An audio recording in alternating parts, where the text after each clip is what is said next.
चंपारण गांव में किसान जुगल पांडे और उनकी पत्नी लीलावती रहते थे। उन दोनों की दो संतानें थीं जो बेटियां थीं, 6 वर्षीय गंगा और 5 वर्षीय जमुना। कुल मिलाकर पांडे परिवार बहुत खुशहाल परिवार था। लीलावती तीसरी बार गर्भवती हुई और 9 महीने के बाद प्रसव के दौरान लीलावती की मृत्यु हो गई। लीलावती की तीसरी भी एक प्यारी सी बिटिया पैदा हुई थी। लीलावती की मौत पर जुगल और गंगा जमुना को बहुत दुख था, लेकिन होनी को कौन टाल सकता था। बच्चियां जब भी अपनी माँ के बारे में पूछती तो उन्हें यही समझाया जाता कि तुम्हारी माँ भगवान के घर गई है। अब माँ के गुजर जाने की वजह से घर का सारा काम और नन्ही बिटिया की देखभाल का जिम्मा गंगा जमुना पर आन पड़ा। उन्होंने नन्ही गुड़िया का नाम सरस्वती रख दिया और दोनों छोटी छोटी बच्चियां अपना घर और छोटी सी सरस्वती को संभाला करती। पर काफी छोटी होने की वजह से दोनों बच्चियों से कुछ भी काम संभाला नहीं जा रहा था।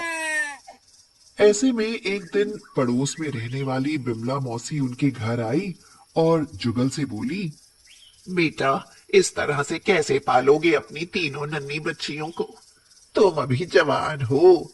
मेरी बात मानो तो तुम दूसरी शादी कर लो, हाँ, जिससे बच्चियों को माँ का प्यार दुलार और तुमको पत्नी का सुख नसीब हो जाएगा। मौसी, बात तो सही कही आपने, लेकिन मेरी बच्चियों को अपनी औलाद समझकर कौन पालेगी? अरे बेटे, उसकी फिक्र तुम मत करो। ऐसी एक लड़की है मेरी छोटी बहन की बिटिया सुकन्या, जो काफी सुंदर और गुणी है, लेकिन बहुत गरीबी के कारण उसके माता पिता के पास दहेज नहीं है देने के लिए। अरे मौसी, मेरी बिन माँ की बच्चियों को उनकी माँ मिल जाएगी। भला इससे बड़ा और कैसा दहेज चाहिए मुझे? जुगल की हामी भरते ही बिमला मौसी ने तुरंत सुकन्या के माता पिता को बुलवा भेजा। उन्होंने आकर घर परिवार, खेत खलिहान और जुगल को देखा और रिश्ता पक्का कर दिया और सप्ताह भर में बहुत सादगी के साथ जुगल और सुकन्या की शादी हो गई। बच्चों को बताया गया कि अब यही तुम्हारी नई माँ है। सुकन्या ने जुगल के घर और बच्चों को बहुत अच्छी तरह से संभाल लिया था। बच्चियों को अब माँ की कमी नहीं खलती थी। लेकिन 1 साल बाद जब सुकन्या ने एक प्यारे से बेटे सोहम को जन्म दिया, तब से बिमला मौसी आकर सुकन्या के कान भरने लगी। अरे बेटी सुकन्या, तू बहुत भोली है जो तूने इन तीनों बच्चियों को अपना लिया है। लेकिन जरा सोच, ये तीनों बच्चियां तेरे पति की पहली पत्नी की औलाद हैं। मतलब अगर जुगल को कुछ हो गया तो कानूनन ये तीनों ही पहले इस जमीन जायदाद की हकदार होंगी। हाँ हाँ मौसी, तो क्या हुआ? आखिर वो भी तो इनकी बेटियां हैं ना।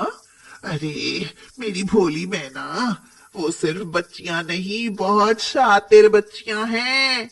एक बार जुगल को कुछ हो जाए फिर देखना उनकी मासूमियत।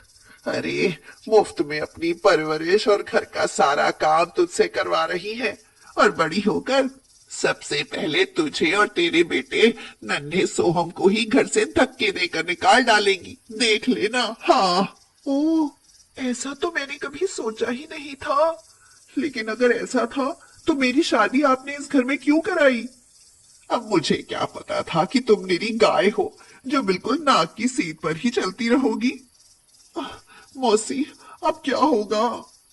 होगा कुछ नहीं, बस तुम इन तीनों पर ऐसे ऐसे जुल्म करो कि ये तीनों तंग आकर घर से भाग जाएं और कभी लौटकर वापस ना आए। हाँ। ओ, अच्छा मौसी, ठीक है, ऐसा ही करूंगी। उसके बाद सुकन्या ने तीनों बच्चियों पर तरह तरह के जुल्म करने शुरू कर दिए। जुगल जब तक घर पर होते तब तक वह शांत रहती। फिर जुगल के जाते ही सुकन्या गंगा और जमुना से घर के काम करवाती, उन्हें बात बात पर गालियां देती और मारपीट करती। दोपहर में उन्हें खाना भी नहीं देती। छोटी सरस्वती को तो दूध भी नहीं देती, और जब वह रोती तो उसे भी मारती रहती। और बात बात पर घर से निकल जाने को कहती। बच्चियों को इतना डराया गया था कि वो अपने पिता से भी कुछ नहीं बता पाती थी। ऐसे में एक दिन बिमला मौसी के पास जाकर बच्चियों ने रोते रोते सब बताया तो धूर्त मौसी बोली, ओह प्यारी बच्चियां, ये तो बहुत ही बुरा हुआ तुम्हारे साथ। तुम तीनों ऐसा करो, तुम ना अपनी असली माँ के घर चली जाओ, वहां तुमको कोई कुछ नहीं कहेगा। इस पर बच्चियां बोली, हमें माँ के घर का पता नहीं मालूम। ओह प्यारी बच्चियों, तुम्हारी माँ भगवान के घर रहती है और भगवान का घर इस गांव से बहुत दूर सीधे चले जाने पर एक जंगल में है। तुम ऐसा करो, रात के समय चुपचाप घर से निकल जाओ, वरना वो सौतेली माँ तुम्हें जाने नहीं देगी। बच्चियों ने उस मौसी की बात मानी और आधी रात के समय तीनों घर का दरवाजा खोलकर चुपके से बाहर निकल आई और तीनों चलती चलती सुबह तक गांव से बहुत दूर एक जंगल में पहुंच गई और वहां जाकर पुकारने लगी, माँ माँ माँ माँ।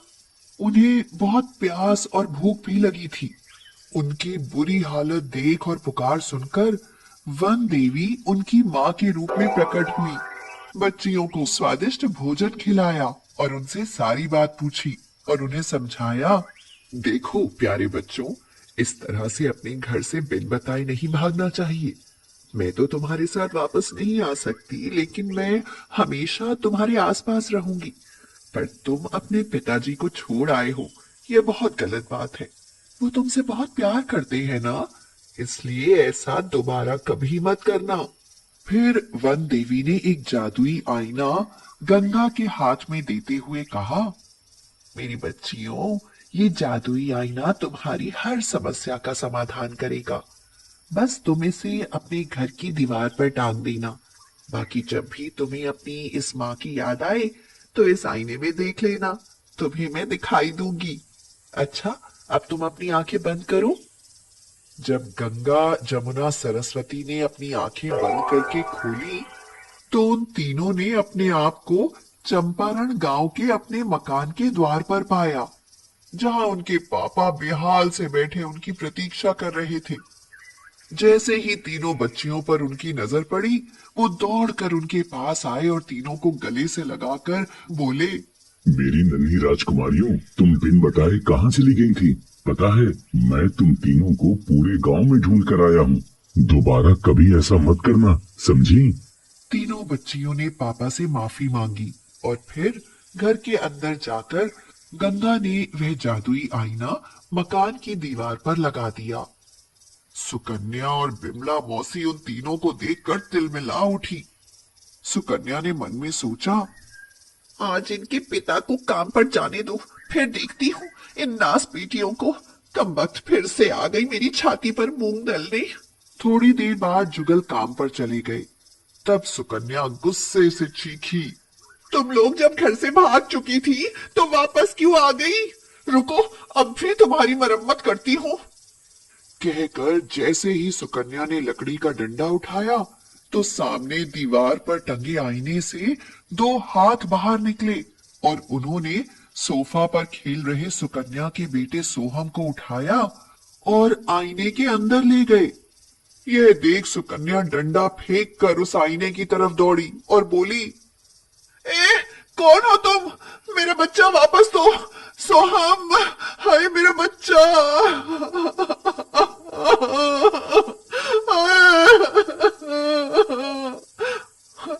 कहते हुए वह जोर जोर से रोने लगी। सुकन्या की चीख पुकार सुनकर विमला मौसी भी दौड़ी आई और बोली, आय हाय, क्यों चीख रही है सुकन्या? क्या फिर से इन करमजलियों ने कोई शरारत कर दी है? मौसी, मौसी मेरा बच्चा, मेरा सोहम इस आईने ने निगल लिया। मौसी, मेरा सोहम ला दो। क्यों रे आफत की पुड़ियों, अब ये आईना कहाँ से उठा लाई हो?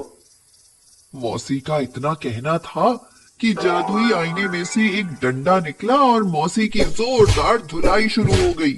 ओए, ओए माँ, आई मर गई। अरे बचाओ, कोई है? आई हाय हाय। चीखती हुई विमला मौसी यहाँ वहां दौड़ने लगी और पीछे पीछे वह डंडा भी उनकी पिटाई करते हुए जा रहा था। आईने में से एक आवाज गूंजी, मौसी, तू दूसरों के मासूम बच्चों पर इतना जल्दी कुड़ती है और बुरा सोचती है ना, इसीलिए भगवान ने तुझे कभी औलाद का सुख नहीं दिया और ना ही कभी देगा। कहते हुए डंडे और बरसने लगे मौसी पर। मौसी तो डर कर माफी मांगती हुई बोली, मुझे माफ कर दो। हाय, मेरी तो पति भ्रष्ट हो गई थी। जो सुकन्या को अनाप शनाप भड़काया मैंने। ओए, ओए अम्मा छोड़ दो। अरे भगवान, मार डाला। हाय, ओए ओए, हाय हाय। यह देख सुकन्या रोती हुई बोली, मेरा बच्चा मुझे लौटा दो। मुझसे गलती हुई जो मैं बिमला मौसी की बातों में आ गई और इन बिन मां की बच्चियों पर अत्याचार किए। भगवान के लिए मुझे माफ कर दो, मुझे माफ कर दो। कहकर सुकन्या तीनों बच्चियों से माफी मांगने लगी। बच्चियां बोली, माँ, माँ, हमारे नन्हे सोहम भैया को छोड़ दो माँ। यह देख सुकन्या की आंखें खुल गईं। तभी आईने में से दो हाथ बाहर निकले जिनमें नन्हा सोहम खेल रहा था।